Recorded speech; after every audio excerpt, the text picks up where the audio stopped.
L'histoire du peuple juif vous intéresse ? Retrouvez Liana Gurfinkel dans Un jour notre histoire sur Studio Kalita. C'est tous les matins pour découvrir ensemble les événements et les personnages qui ont fait notre histoire. Eliana, bonjour. Boker Tov, Daniel. Alors, de qui allez-vous nous parler ce matin ? Alors, je vais vous parler d'une femme. J'aime bien parler de femmes dans Un jour notre histoire, parce qu'il y a des femmes qui ont vraiment énormément influencé l'histoire de notre peuple. Elle s'appelle Rachel Katznelson Chazar. Donc, elle a été connue parce que ça a été la femme du troisième président de l'État d'Israël, Zalman Chazar. Mais je vous ferai remarquer qu'elle a gardé son nom de jeune fille, pourquoi ? Katznelson, puisque Un déjà... peu comme vous. Un petit peu comme moi, exactement. Vous me comparez à Rachel Katznelson Chazar, Daniel, c'est très très... Voilà. Parce que en fait, elle a été déjà très très connue avant. Alors je vais vous raconter un petit peu sa vie. Elle naît en 1885. Quel rapport avec Berl Katznelson, voilà. Est-ce qu'il y en a un ? Oui, il y en a un, ils sont cousins. Enfin, je vais y arriver. Attendez 2 secondes, parce que je me gourre toujours, je m'embrouille toujours dans cette famille. C'est un peu compliqué. Alors, elle est née en 1885 dans la région de Minsk. Donc, c'est dans la Russie blanche de l'Empire russe, dans une famille traditionnelle. Elle est née d'ailleurs à la date d'aujourd'hui, au 24 octobre. C'est pour ça que j'en parle aujourd'hui. Elle obtient un diplôme d'études secondaires à l'âge de 18 ans avec les honneurs russes. Et donc, elle rentre à l'université. Alors, il faut quand même rappeler que pour qu'une femme étudie, déjà pour que quelqu'un étudie à l'université dans ces années-là, faut faire partie de la crème de la crème. Pour qu'une femme étudie à l'université, encore la crème de la crème. Et pour qu'une femme juive, c'est-à-dire le numerus clausus du numerus clausus du numerus clausus, alors c'est quand même assez impressionnant. C'est ainsi qu'elle va étudier la littérature juive et yiddish et l'hébreu. Et elle va aussi aller étudier à l'université de Pétersbourg en 1909. Et c'est à cette époque qu'elle va rencontrer Zalman Chazar, qu'elle va épouser à Jérusalem en 1920. Et ensemble, ils vont rejoindre le mouvement sioniste des Chovevet Tzion. Alors, ils sont arrivés en Israël, ils vont faire partie, si vous voulez, un peu de l'élite du Mapai.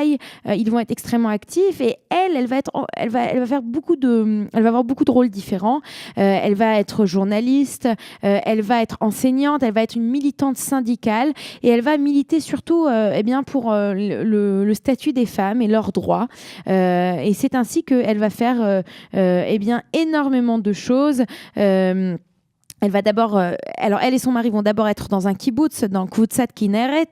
On parle ici de personnalité de l'Aliyah Bet, de cette Aliyah de jeunes Russes qui ont entre 20 et 30 ans, qui vont s'installer en Israël, qui vont aller vivre dans les kibbutzim, qui vont travailler la terre. Elle, en fait, elle va tout de suite comprendre qu'il y a une problématique, si on peut dire, pour la femme, puisque la femme, à cette époque-là, encore un petit peu aujourd'hui, son rôle, c'est d'abord la famille.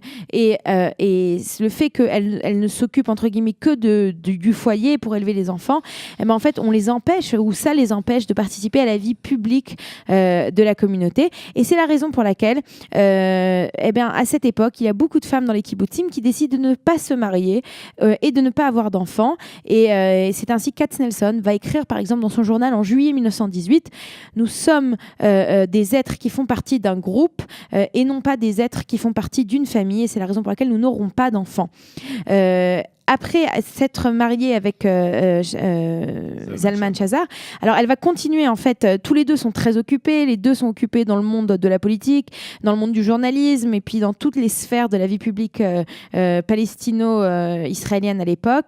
Et elle va donner toute son énergie à améliorer le statut des femmes qui travaillent dans la communauté sioniste. Elle va être une des premières femmes à rejoindre le parti Mapai et elle va créer l'organisation syndicale Achdut HaAvoda. Et puis ensuite, quand son mari, un peu plus tard, va lui être encore plus en politique et va devenir plus tard président de l'État d'Israël, elle va continuer à travailler de son côté. Elle va être la rédactrice en chef d'un journal et jamais elle ne s'arrêtera. Et bien entendu, elle a gardé son nom son nom de Katznelson de Chazar, son nom de Chazar. Et il faut rappeler, donc comme on a commencé à dire un peu plus tôt, qu'elle fait partie d'une famille, moi j'appelle ça l'aristocratie du sionisme israélien, puisque elle était, ses frères étaient Avraham Katznelson, Yosef Katznelson et Reuven Katznelson. Et Reuven Katznelson, c'était le père de Shmuel Tamir, qui plus tard, on en a parlé la dernière fois avec l'évasion, avec plutôt la déportation en Afrique, mais Shmuel Tamir qui sera plus tard le ministre de la Justice en Israël. Enfin, toute une famille qui a fait énormément pour la société israélienne. Voilà. Merci Eliana Gurfinkel pour nous avoir rappelé le souvenir de Rachel Katznelson-Chazar, l'épouse du 3e président, qui était elle-même une personnalité en elle-même, une personnalité très marquante du sionisme moderne. Voilà, nous allons marquer une toute petite pause. On se retrouve tout de suite après le jingle pour la revue de la presse et des médias israéliens. Vous aimez l'histoire juive ? Retrouvez Liana Gurfinkel dans Un jour notre histoire sur Studio Kalita, c'est tous les matins, pour découvrir ensemble les événements et les personnages qui ont fait notre histoire.